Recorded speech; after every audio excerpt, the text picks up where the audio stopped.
जी आगे बढ़ो, हम आपके साथ हैं। मनवर काशी राम सब अमर रहें, अमर रहे, अमर रहे, मनवर काशी राम सब अमर रहें, अमर रहे, अमर रहे, बाबा साहब अमर रहें, अमर रहे, अमर रहे, बाबा साहब अमर रहें, अमर रहे, अमर रहे। बहन जी जिंदाबाद, जिंदाबाद जिंदाबाद बहन जी जिंदाबाद, जिंदाबाद जिंदाबाद। संविधान के सम्मान में बहन जी मैदान में, बहन कुमारी मायावती जी जिंदाबाद, जिंदाबाद जिंदाबाद। बहन जी आगे बढ़ो, हम आपके साथ हैं, बहन जी आगे बढ़ो, हम आपके साथ हैं, बहन जी आगे बढ़ो, हम आपके साथ हैं। देश की नेता कैसी हो, बहन मायावती जैसी हो, देश की नेता कैसी हो, बहन मायावती जैसी हो, देश की नेता कैसी हो, बहन मायावती जैसी हो। बहन जी जिंदाबाद, जिंदाबाद जिंदाबाद, बहन जी जिंदाबाद, जिंदाबाद जिंदाबाद। बहन जी संघर्ष करो, हम आपके साथ हैं, बहन जी संघर्ष करो, हम आपके साथ हैं, बहन जी संघर्ष करो, हम आपके साथ हैं, बहन जी आगे बढ़ो, हम आपके साथ हैं, बहन जी आगे बढ़ो, हम आपके साथ हैं, बहन जी आगे बढ़ो, हम आपके साथ हैं। देश की नेता कैसी हो, बहन मायावती जैसी हो, देश की नेता कैसी हो, बहन मायावती जैसी हो, देश की नेता कैसी हो, बहन मायावती जैसी हो। संविधान के सम्मान में, एसपी मैदान में, संविधान के सम्मान में, एसपी मैदान में, अर्जन के सम्मान में, एसपी मैदान में, अर्जन के सम्मान में, एसपी मैदान में। जन समाज पार्टी जिंदाबाद, जिंदाबाद जिंदाबाद,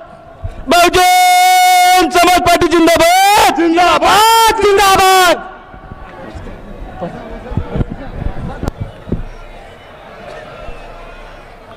आज पुणे के ऐतिहासिक सरजमी पर सामाजिक क्रांति की मसीहा, मान सम्मान व स्वाभिमान की प्रतीक बहुजन समाज पार्टी की राष्ट्रीय अध्यक्ष, देश के सबसे बड़े सूबे उत्तर प्रदेश की 4 बार मुख्यमंत्री रहीं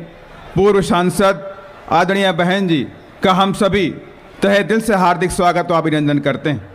और साथ ही बहुजन समाज पार्टी के राष्ट्रीय कोऑर्डिनेटर माननीय श्री आकाश आनंद जी का भी हम तहे दिल से हार्दिक स्वागत व अभिनंदन करते हैं। और आज आदरणीय बहन जी पुणे के वडगांव शहरी के प्रत्याशी श्री योगेश चलवादी जी, पिपरी विधानसभा के प्रत्याशी सुंदर कामले जी, कंटोनमेंट के प्रत्याशी महेश जगन्नाथ जी, शिवाजी नगर के प्रत्याशी लतीफ़ सरेन जी, कामरेड के प्रत्याशी महेश कास्के जी के साथ साथ महाराष्ट्र प्रदेश के समस्त विधानसभा प्रत्याशियों के समर्थन में चुनावी जनसभा को संबोधित करेंगी। और अब मैं पार्टी के केंद्रीय स्टेट कोऑर्डिनेटर श्री नरोदा प्रसाद अहिरवार, प्रदेश के अध्यक्ष श्री सुनील डोंगरे जी, श्री योगेश चलवादी जी और पार्टी के वरिष्ठगण आदरणीय बहन जी को बाबा साहब की प्रतिमा भेंट कर उनका स्वागत व अभिनंदन करेंगे।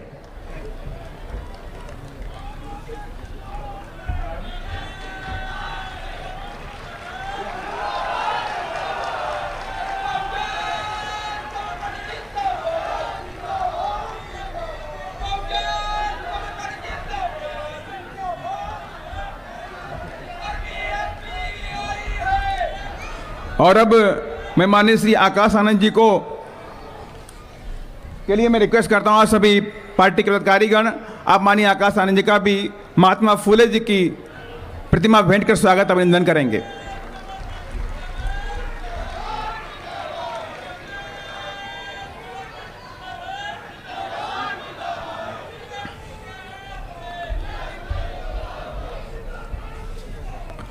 अब मैं माननीय श्री आकाश आनंद जी को आमंत्रित करता हूं कि आप अपने विचारों से सभा को संबोधित करें। माननीय आकाश आनंद जी।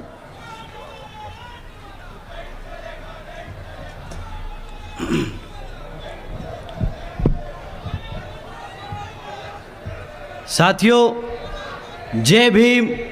जय भारत। आज आप लोग बीएसपी की चुनावी जनसभा में खासकर बहुजन समाज पार्टी के राष्ट्रीय अध्यक्ष व पूर्व मुख्यमंत्री उत्तर प्रदेश एवं पूर्व सांसद तथा मेरी आदर्श एवं बहन जी के नाम से आम लोकप्रिय बहन कुमारी मायावती जी को सुनने के लिए यहाँ इकट्ठा हुए हैं, तो उसके लिए मैं अपनी सभी माताएं, बहनें, बुज़ुर्ग व नौजवान साथियों का दिल से आभार प्रकट करता हूँ। जो ये सभी लोग अपनी पार्टी के उम्मीदवारों को जिताने के लिए पूरे जी जान से लगे हैं। हालांकि हमारे केंद्र व आपके महाराष्ट्र स्टेट यूनिट के भी यहाँ पार्टी के सभी छोटे बड़े पदाधिकारी एवं कार्यकर्ता भी अपनी पूरी मेहनत के साथ आपके अपने उम्मीदवारों को कामयाब बनाने के लिए लगे हैं। इनकी भी पार्टी बहुत बहुत आभारी है। और अब मैं सबसे पहले अपने महान संतों, गुरुओं व महापुरुषों को भी, खासकर महात्मा ज्योतिबा फूले, छत्रपति शाहूजी महाराज, श्री नारायण गुरु, परम पूज्य बाबा साहब डॉक्टर भीमराव अंबेडकर जी एवं मान्यवर साहब श्री कांशीराम जी आदि को भी पूरे आदर सम्मान के साथ नमन करता हूँ, जिन्होंने अनेकों कष्ट झेलकर अपनी पूरी ज़िंदगी यहाँ देश के दलितों, आदिवासियों व अन्य पिछड़े वर्गों के लोगों को अपने पैरों पर खड़ा करने के लिए समर्पित की है। और इनके बताए हुए रास्ते पर चलकर अब आदरणीय बहन कुमारी मायावती जी भी उनके अधूरे रहे कारवां को पूरा करने में रात दिन मेहनत के साथ लगी हुई हैं। साथ ही आदरणीय बहन जी ने आबादी के हिसाब से देश के सबसे बड़े प्रदेश उत्तर प्रदेश में 4 बार बीएसपी के नेतृत्व में अपनी सरकार बनाकर यहाँ इन वर्गों के लोगों को काफ़ी हद तक अपने पैरों पर खड़ा किया है। इनके साथ साथ आदरणीय बहन जी ने सर्व समाज में से गरीबों, अकलितियों, मजदूरों, बेरोज़गारों, किसानों, छोटे व्यापारियों एवं अन्य मेहनतकश लोगों के हितों में भी काफ़ी ऐतिहासिक व महत्वपूर्ण कार्य किए हैं। इतना ही नहीं, बल्कि बहन जी ने समाज के किसी भी वर्ग के लोगों को के ऊपर कोई भी अन्याय, अत्याचार आदि नहीं होने दिया है। और अब आप लोग भी अपने प्रदेश में आम जनहित के व खासकर कमज़ोर एवं उपेक्षित वर्गों के हितों में ऐसे ही कार्य करने के लिए यहाँ अपने प्रदेश में विधानसभा का हो रहे आम चुनाव में अपनी पार्टी का बेहतर रिजल्ट लाकर अपनी सरकार ज़रूर बनाएं। आपसे मैं यही विशेष अनुरोध करता हूँ। और यहाँ अपनी पार्टी की सरकार बनाना क्यों ज़रूरी है, तो उसके बारे में अब आदरणीय बहन कुमारी मायावती जी खुद आप लोगों को काफ़ी विस्तार से बताएंगी, जिन पर आपको पूरी ईमानदारी व निष्ठा से अमल भी करना है। इसलिए अब मैं आप लोगों का और ज़्यादा समय न लेते हुए यहाँ अपनी पार्टी के उम्मीदवारों को पार्टी के हाथी चुनाव चिन्ह के सामने वाला बटन को दबा के उन्हें जिताने की अपील करने के साथ साथ अपनी बात यहीं समाप्त करता हूँ। धन्यवाद।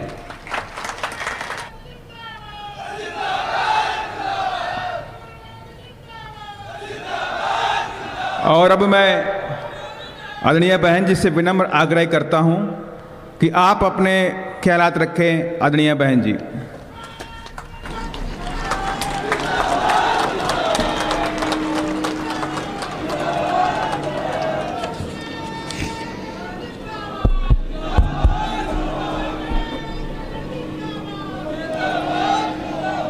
बीएसपी की इस चुनावी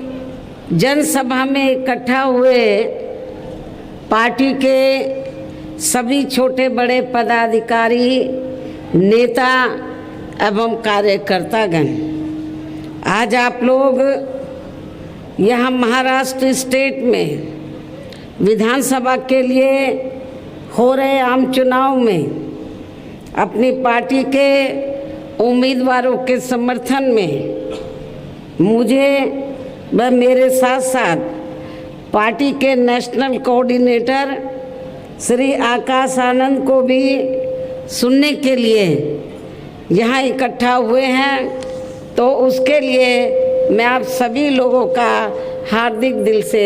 आभार प्रकट करती हूँ। जिनको जिताने के लिए आपके स्टेट के पार्टी के केंद्रीय कोऑर्डिनेटर श्री रामजी गौतम व श्री नर्मदा प्रसाद अहरवार आदि तथा यहाँ महाराष्ट्र स्टेट के अध्यक्ष एडवोकेट सुनील डोंगरे व इनके अन्य सभी साथीगण भी पूरे जी जान से लगे हैं। लेकिन अब मैं सबसे पहले इस चुनाव के संदर्भ में ये कहना चाहूँगी कि हमारी पार्टी यहाँ आपके महाराष्ट्र स्टेट में हो रहे विधानसभा का आम चुनाव अकेले अपने बलबूते पर पूरी तैयारी व दमदारी के साथ लड़ रही है। और ये चुनाव हमारी पार्टी अकेले ही इसलिए लड़ रही है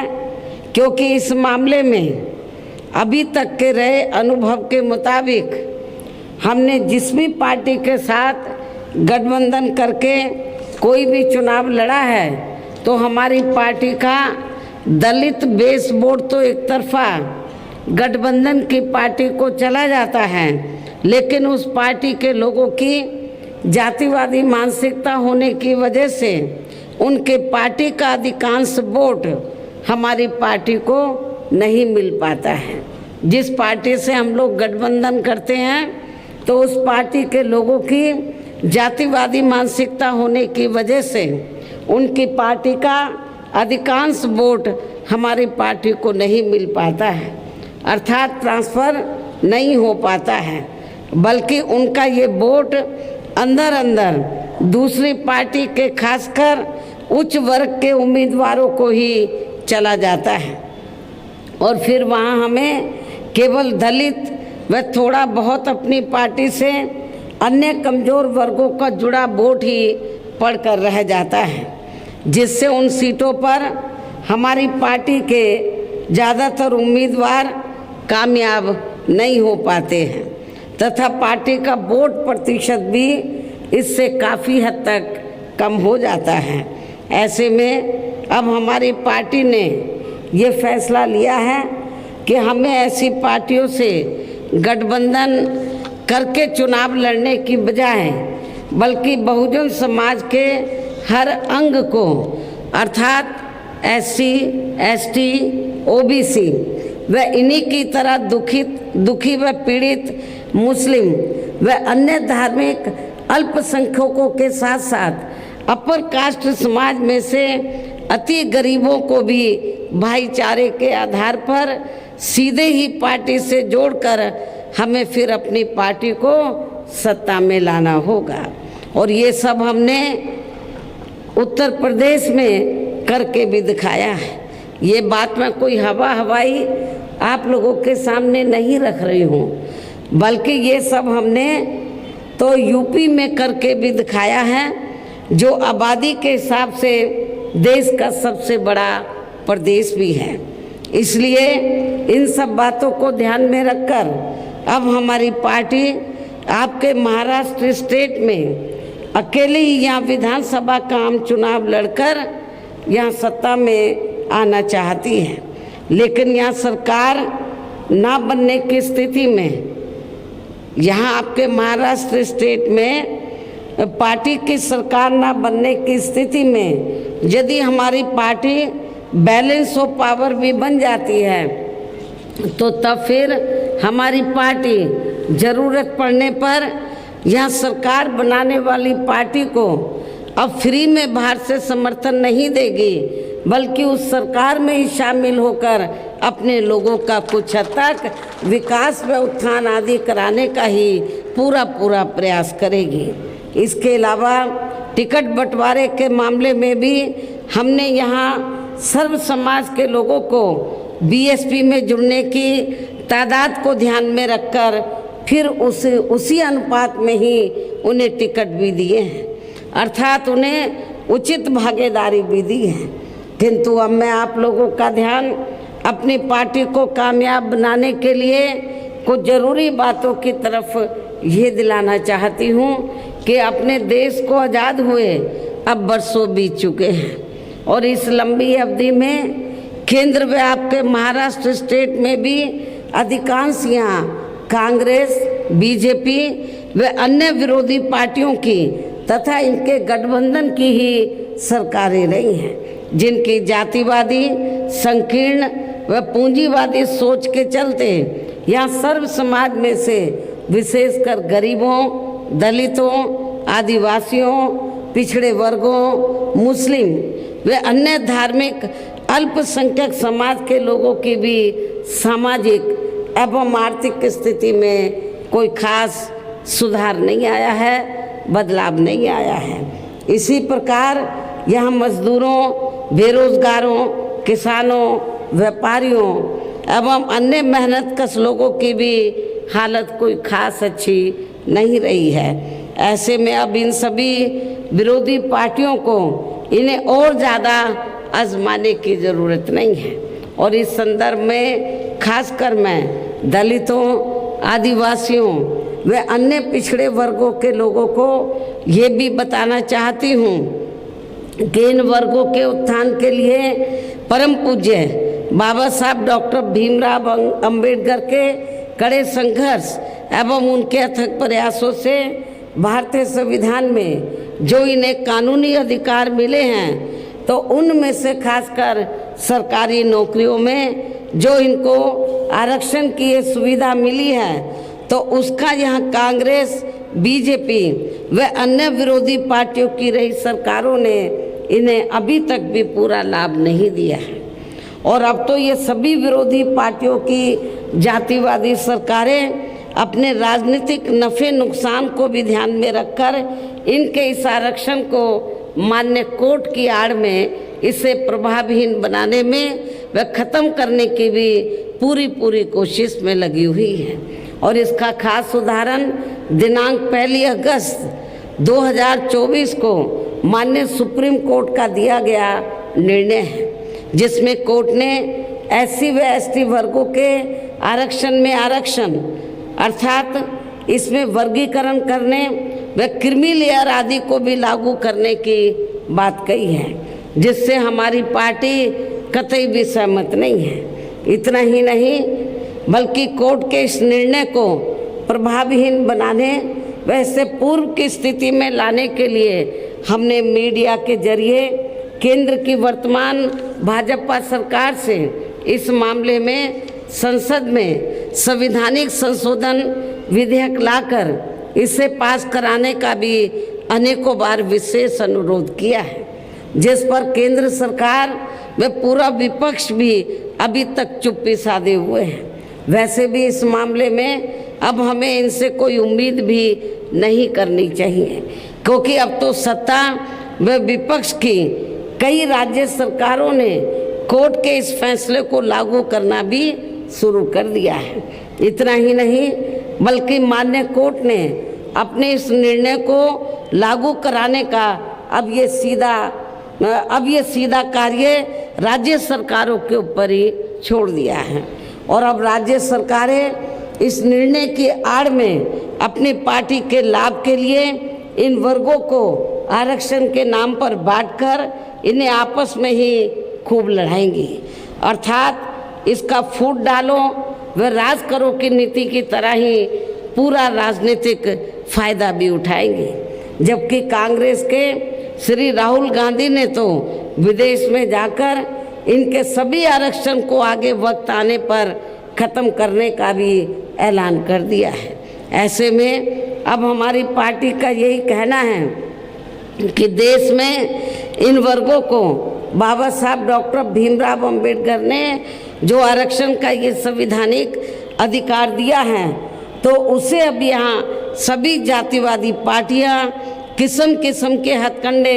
इस्तेमाल करके प्रभावहीन बनाने में व ख़त्म करने की भी पूरी कोशिश में लगी है। लेकिन अब इन वर्गों के लोगों को इनके इस षड्यंत्र को किसी भी कीमत पर कामयाब नहीं होने देना है, बल्कि इन्हें पूर्व की तरह ही आपस में मिलजुल कर एक होकर आगे बढ़ना है और अपनी एकमात्र हितैषी पार्टी बीएसपी को ही पूर्ण रूप से मजबूत बनाकर इसे केंद्र व राज्यों के बीच सत्ता में जरूर लाना है। और फिर सही वक्त आने पर इन वर्गों के इस आरक्षण को पूर्व की स्थिति में लाकर जरूर बहाल कर दिया जाएगा। साथ ही इन्हें आरक्षण का इनकी बढ़ी हुई आबादी के हिसाब से भी पूरा लाभ दिया जाएगा। जबकि इसी मानसिकता के तहत चलकर ही केंद्र व राज्यों में कांग्रेस, बीजेपी व अन्य जातिवादी पार्टियों की भी अब तक रही सभी सरकारों ने इनका आरक्षण का कोटा अभी तक भी पूरा नहीं किया है, जिसे फिर अंत में किसी न किसी रूप में सामान्य वर्गों को ही दे दिया जाता है। पदोन्नति में आरक्षण को तो इन्होंने बहुत पहले ही मान्य कोर्ट की आड़ में इसे काफ़ी हद तक खत्म ही कर दिया है। इसके साथ ही केंद्र व राज्यों की भी सरकारों द्वारा इन वर्गों के लोगों को प्राइवेट सेक्टर में आरक्षण दिए जाने की व्यवस्था किए बिना ही इनके ज़्यादातर सरकारी कार्य अब यहाँ प्राइवेट सेक्टर के जरिए देश के अधिकांश बड़े बड़े पूंजीपतियों व धन्ना सेठों को ही दिए जा रहे हैं, जिसके कारण आपके यहाँ महाराष्ट्र स्टेट सहित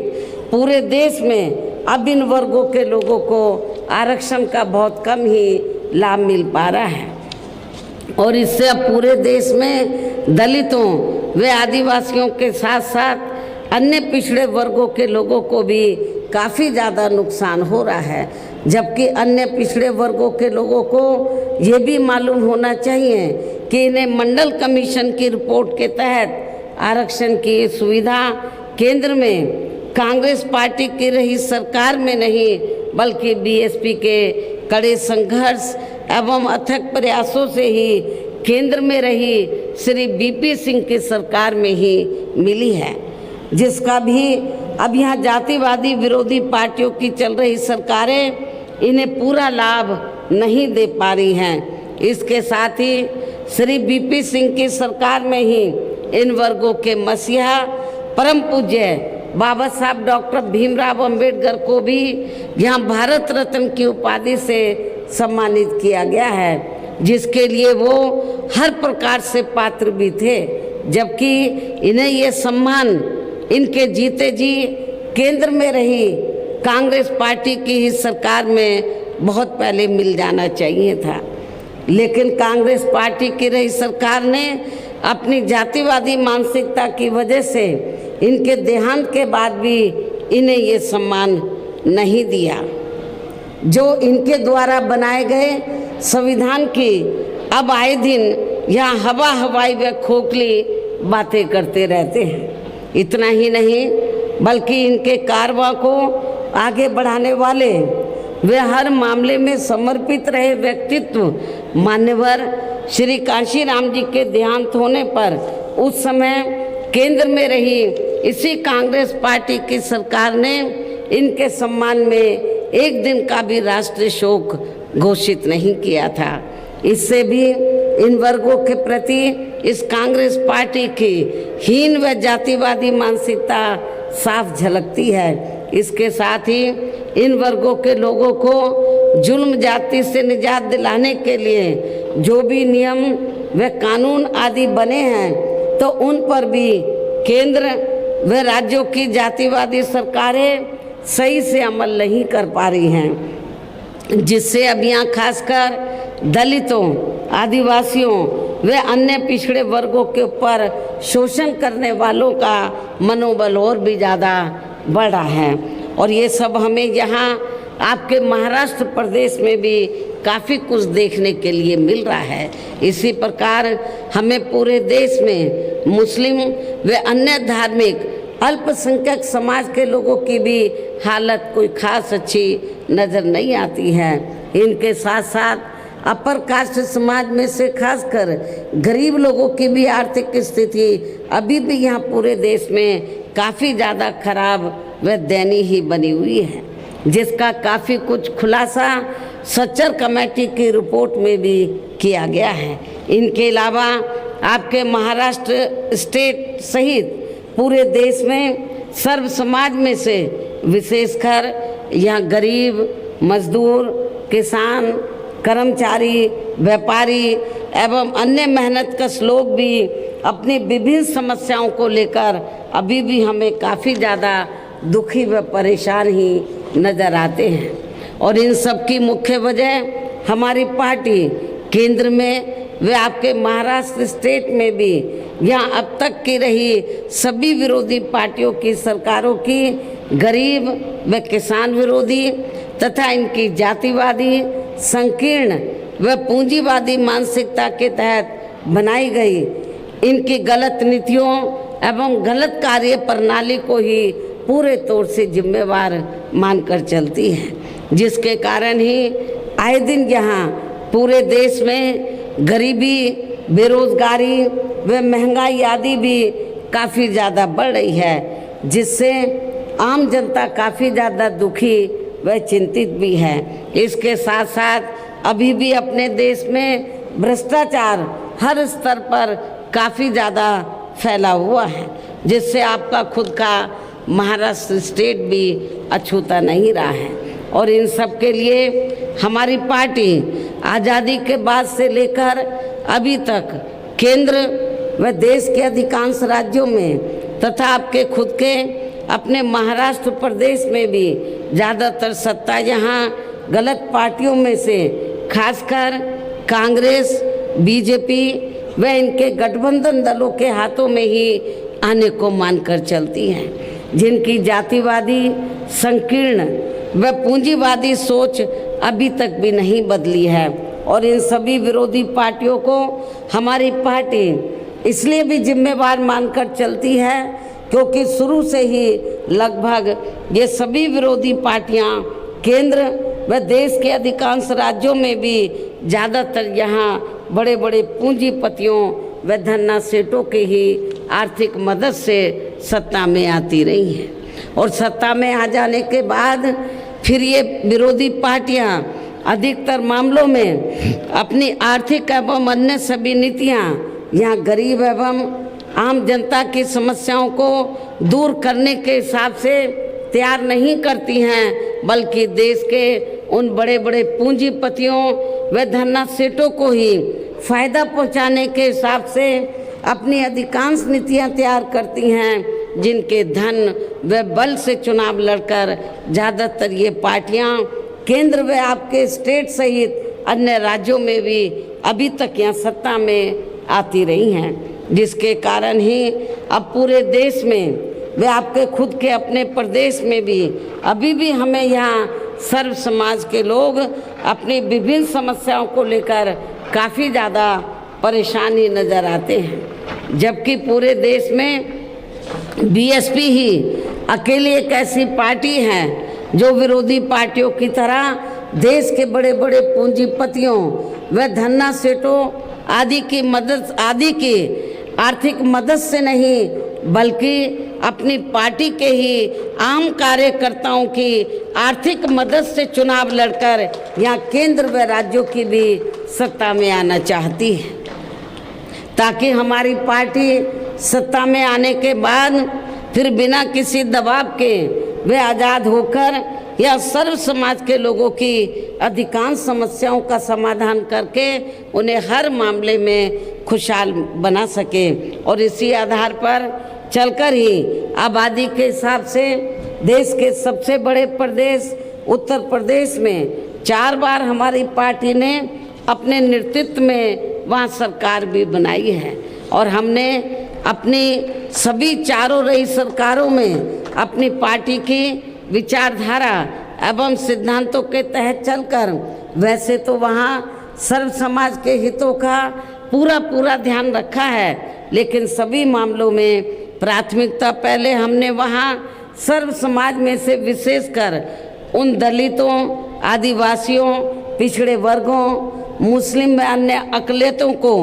तथा गरीब एवं असहाय लोगों को ही दिया है, जिनकी वहाँ हर मामले में व हर स्तर पर सभी विरोधी पार्टियों की रही सरकारों में उनकी हीन, जातिवादी, संकीर्ण व पूंजीवादी सोच होने के कारण काफ़ी ज़्यादा उपेक्षा की गई है। और इतना ही नहीं, बल्कि हमारी पार्टी की रही सरकार ने तो उत्तर प्रदेश में जो गरीब लोग थे, जिनके पास खेती करने के लिए कोई साधन नहीं थे, रोटी रोजी के कोई साधन नहीं थे, तो हमारी पार्टी की सरकार ने तो वहाँ उत्तर प्रदेश में आप लोगों को याद होगा, महाराष्ट्र के लोगों को, कि जब तक हमारी सरकार नहीं बनी थी तो आप लोग एक नारा लगाते थे कि जो ज़मीन सरकारी है वो ज़मीन हमारी है। आप लोग एक नारा लगाते थे, लेकिन उस नारे को सही मायने में अमली जामा उत्तर प्रदेश में बीएसपी की रही सरकार ने तो अमली जामा पहनाया है, करके दिखाया है ये काम। और उत्तर प्रदेश में जो सरकार के पास सरकारी ज़मीन खाली पड़ी थी, हमने किसी किसान भाई की प्राइवेट ज़मीन 1 इंच भी लेकर अपने लोगों में नहीं बांटी, बल्कि उत्तर प्रदेश सरकार के पास जो सरकारी ज़मीन खाली पड़ी थी उसके 3-3 एकड़ के पट्टे काट कर हमने उत्तर प्रदेश में जो वीकर सेक्शन के लोग थे तो उनको हमने खेती करने के लिए फ्री दिया। और अब तो दूसरी पार्टियों की जो सरकारें हैं या पार्टियां हैं, अपने मैनिफेस्टो में जो बात करती हैं वो हमारी नकल कर रही हैं। अब वो क्या कहती हैं कि हम इनके पक्के मकान बना कर देंगे। जब तक बीएसपी ने पक्के मकान गरीब लोगों को आवासहीनों के बना कर नहीं दिए थे, जब तक कोई बात नहीं करता था। उत्तर प्रदेश में हमारी पार्टी की रही सरकार ने जिन गरीब लोगों के पास रहने के लिए पक्के मकान नहीं थे तो सरकारी खर्चे से हमने वो पक्के मकान बना कर दिए। अब उसकी नकल दूसरी पार्टियों की सरकारें कर रही हैं, लेकिन वो प्रैक्टिकल में वो सही अमली जामा नहीं पहना रही हैं। कागजों में ज़्यादा उनके मकान बनते हैं, ज़मीनी हकीकत में नहीं। इसी प्रकार आप लोगों को मालूम है कि चाहे महाराष्ट्र है या देश का अन्य कोई स्टेट है जहाँ पर वीकर सेक्शन के लोग रहते हैं, कमज़ोर वर्गों के, उनकी बस्तियों में घुसते ही मालूम हो जाता है कि यहाँ दबे कुचले लोग रहते हैं, क्योंकि जो पार्टी पावर में रहती है वो अपनी जातिवादी मानसिकता के तहत उनकी बस्तियों को विकसित नहीं करती है। लेकिन जब हमारी पार्टी की सरकार उत्तर प्रदेश में बनी तो हमारी पार्टी की सरकार ने डॉक्टर अंबेडकर ग्राम विकास समग्र योजना के तहत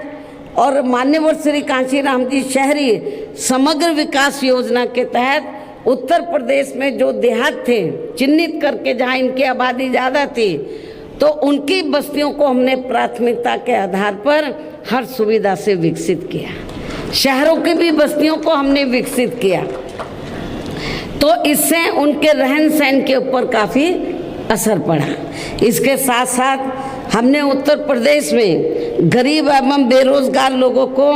दूसरी पार्टियों की रही सरकारों की तरह मामूली सा बेरोजगारी भत्ता नहीं ना देकर उन्हें बड़ी तादाद में सरकारी एवं गैर सरकारी क्षेत्रों में स्थायी रोजगार भी उपलब्ध कराए हैं। लेकिन अब कांग्रेस या बीजेपी ये चुनाव में क्या बोलते हैं कि हम रोटी रोजी के साधन तो नहीं देंगे, नौकरी नहीं देंगे, कुछ भत्ता दे देंगे। लेकिन हमारी पार्टी की सरकार ने ऐसा नहीं किया। हमने उनको ये बेरोजगारी भत्ता नहीं बल्कि सरकारी एवं गैर सरकारी क्षेत्रों में उन्हें स्थायी रोजगार उपलब्ध कराए। इसके अलावा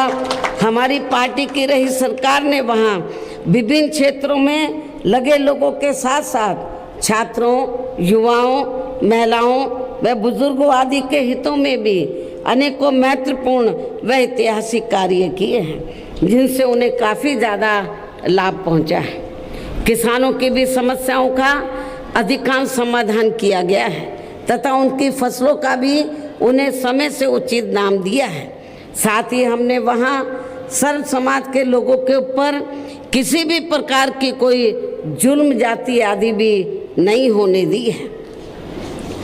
इतना ही नहीं बल्कि हमारी पार्टी की रही सरकार ने यहाँ अपने देश में दलित एवं अन्य पिछड़े वर्गों में समय समय पर जन्मे हमारे महान संतों, गुरुओं व महापुरुषों में भी खासकर महात्मा ज्योतिराव फूले, छत्रपति शाहू जी महाराज, श्री नारायण गुरु, बाबा साहब डॉक्टर भीमराव अंबेडकर एवं मान्यवर श्री कांशीराम जी आदि को भी विभिन्न रूपों में पहली बार वहाँ पूरा आदर सम्मान दिया है, जिन्हें विरोधी पार्टियों के लोग अभी तक भी आसानी से पचा नहीं पा रहे हैं। संक्षेप में अब मेरा यही कहना है कि उत्तर प्रदेश में हमारी पार्टी ने अपने सभी चारों रहे शासनकाल के दौरान वहाँ हर मामले में व हर स्तर पर सर्व समाज के लोगों को काफ़ी बेहतरीन सरकार दी है। और यदि आप लोग भी यहाँ अपने महाराष्ट्र प्रदेश में ऐसे ही कार्य करना चाहते हैं, साथ ही आपके प्रदेश से जुड़ी जो भी यहाँ स्थानीय समस्याएं हैं तो उन्हें भी दूर करना चाहते हैं, तो फिर आप लोगों को भी उत्तर प्रदेश की तरह ही यहाँ अपने महाराष्ट्र प्रदेश में भी अपनी पार्टी की सर्वजन हिताय व सर्वजन सुखाय की नीतियों पर आधारित ही सरकार बनानी होगी, जिसके लिए आप लोगों को यहाँ अपने महाराष्ट्र प्रदेश में विधानसभा के लिए हो रहे आम चुनाव में अपनी पार्टी का बेहतर रिजल्ट लाना होगा। और इसके लिए अब आप लोगों को वोट पड़ने तक यहाँ की खासकर सत्ताधारी पार्टी व अन्य सभी विरोधी पार्टियों के साम दाम दंड भेद आदि अनेकों हथकंडों से भी जरूर सावधान रहना है। और इतना ही नहीं, मैं आज आप लोगों को ये भी बताना चाहती हूँ, क्योंकि अब ये सभी विरोधी पार्टियाँ बीएसपी को सत्ता में आने से रोकने के लिए इस पार्टी के खासकर दलित बेस वोट को बांटने की भी पूरी कोशिश में लगी हैं, जिसके लिए इन्होंने दलित वर्ग में से बिकाऊ व स्वार्थी लोगों के जरिए अब अनेकों पार्टियां व संगठन आदि भी बनवा दिए हैं, जिनको चलाने व चुनाव आदि लड़ाने पर भी पूरा खर्चा विरोधी पार्टियां ही उठाती हैं, जो चुनाव में अपने लाभ के लिए उसी हिसाब से उनके उम्मीदवार खड़े करवा के उनके वोटों को काफ़ी हद तक बांट देती हैं, जिन्हें आपको ऐसी पार्टियों को, ऐसे बिकाऊ और स्वार्थी किस्म के लोगों की जो पार्टियां हैं, तो उनको आपको अपना एक भी वोट देकर खराब नहीं करना है, ताकि इनका ये षड्यंत्र कामयाब ना हो सके। इतना ही नहीं, बल्कि ऐसे बिकाऊ व स्वार्थी लोगों की पार्टियों व संगठनों को थोड़ी मजबूती देने के लिए अब ये विरोधी पार्टियां 1-2 सीटों पर अपना खुद का वोट भी ट्रांसफ़र करा के इनके एक आधी एमपी व एमएलए भी जितवा के भेजने लगी है। ये भी इनका एक षड्यंत्र का हिस्सा है। जिस प्रकार से बाबा साहब डॉक्टर भीमराव अंबेडकर की भी मूवमेंट को कमज़ोर करने के लिए उनके जीते जी कांग्रेस पार्टी ने इनके विरोध में दलित वर्ग से जुड़े स्वर्गीय बाबू जगजीवन राम जी को बड़े बड़े पदों पर बनाकर रखा था। इसलिए आपको इनके षड्यंत्र को भी कामयाब नहीं होने देना है। इसके साथ ही विरोधी पार्टियां अपने अपने पक्ष में हवा बनाने के लिए खासकर मीडिया, ओपिनियन पोल, सर्वे एवं सोशल मीडिया आदि का जो बड़े पैमाने पर इस्तेमाल करती हैं, तो उनसे पार्टी के लोगों को कतई भी गुमराह नहीं होना है। इसके साथ साथ आप लोगों को विरोधी पार्टियों के विभिन्न रूपों में जारी किए गए उनके हवाई व प्रलोभन भरे चुनावी घोषणा पत्रों आदि के बहकावे में भी कतई नहीं आना है, जिन्हें ये पार्टियां सत्ता में आने के बाद अधिकांश अमल में नहीं लाती हैं और जिन पर से अब जनता का काफ़ी हद तक विश्वास ही उठ गया है। इसलिए हमारी पार्टी किसी भी चुनाव में अपनी पार्टी का कोई भी चुनावी घोषणा पत्र आदि जारी नहीं करती है। वैसे भी हमारी पार्टी किसी भी मामले में कहने में बहुत कम बल्कि कार्य करके दिखाने में ही ज़्यादा विश्वास रखती है, अर्थात जो कहती है उसे करके भी दिखाती है। और ये सब हमने पार्टी के बिना जारी किए गए चुनावी घोषणा पत्र के ही उत्तर प्रदेश में काफ़ी कुछ करके भी दिखाया है, जिनकी अब देश में अधिकांश पार्टियों की सरकारें काफ़ी कुछ नकल भी कर रही हैं। इन्हीं ज़रूरी बातों के साथ ही अब मेरा यही कहना है कि आप लोगों को अपने खुद के वे अपने महाराष्ट्र स्टेट के भी हित में यहाँ अपनी पार्टी बीएसपी की ही सरकार बनाना बहुत ज़रूरी है, बीएसपी को ही सत्ता में लाना बहुत ज़रूरी है। तभी फिर यहाँ के प्रदेश में परम पूज्य बाबा साहब डॉक्टर भीमराव अंबेडकर एवं मान्यवर श्री कांशीराम जी आदि का अधूरा रहा सपना जरूर साकार हो सकता है। वैसे आप लोगों को ये मालूम है कि परम पूज्य बाबा साहब डॉक्टर अंबेडकर के साथ साथ मान्यवर श्री कांशीराम जी की भी ये कर्म भूमि रही है। मान्यवर श्री कांशीराम जी ने जब बाबा साहब डॉक्टर अंबेडकर की मूवमेंट को आगे बढ़ाने का संकल्प लिया तो वो इन्होंने इसी महाराष्ट्र की धरती के ऊपर उन्होंने लिया था और यहीं से उनके अधूरे कार्यों को पूरा करने का अभियान शुरू किया। तो ये जो जगह है महाराष्ट्र जो स्टेट है तो परम पूज्य बाबा साहब डॉक्टर अंबेडकर के साथ साथ मान्यवर श्री कांशीराम जी की भी कर्म भूमि रही है और यही पूना से उन्होंने इस मूवमेंट को शुरू किया था। ये भी आप लोगों को मालूम है, जिसे भी खास ध्यान में रखकर अब मेरी आपसे यही अपील है कि आप लोगों को यहाँ महाराष्ट्र स्टेट में, यहाँ अपने महाराष्ट्र स्टेट में विधानसभा का आम चुनाव लड़ रहे अपने उम्मीदवारों को अपनी पार्टी के हाथी चुनाव चिन्ह के सामने वाले बटन को दबा के उन्हें ज़रूर जिताना है। और इसके लिए अब आप लोगों को वोट पड़ने वाले दिन अपने सभी कार्य छोड़कर वे अपने अपने पोलिंग बूथों पर समय से पहुंचकर अपना वोट डालने के लिए ज़रूर जाना है। और इस मामले में हमारी महिलाएं जो बड़ी संख्या में मुझे सुनने के लिए इधर आई हैं, तो इस मामले में हमारी महिलाएं भी पीछे नहीं रहेंगी। इसके साथ ही अपनी पार्टी का एक भी वोट पड़ने से ना रह जाए तो उसका भी आप लोगों को विशेष ध्यान रखना है। इस प्रकार से आप लोगों को अपनी पार्टी को कामयाब बनाने का हर संभव पूरा प्रयास करना है। और अब मैं अंत में पुनः अपनी पार्टी के उम्मीदवारों को जो यहाँ मंच पर भी है और सामने भी हमारे उम्मीदवार खड़े हैं, तो अब मैं अंत में पुनः अपनी पार्टी के उम्मीदवारों को अपनी पार्टी के हाथी चुनाव चिन्ह के सामने वाले बटन को दबा के उन्हें जिताने के पुरजोर अपील के साथ ही अपनी बात यहीं समाप्त करती हूँ। धन्यवाद। जय भीम व जय भारत।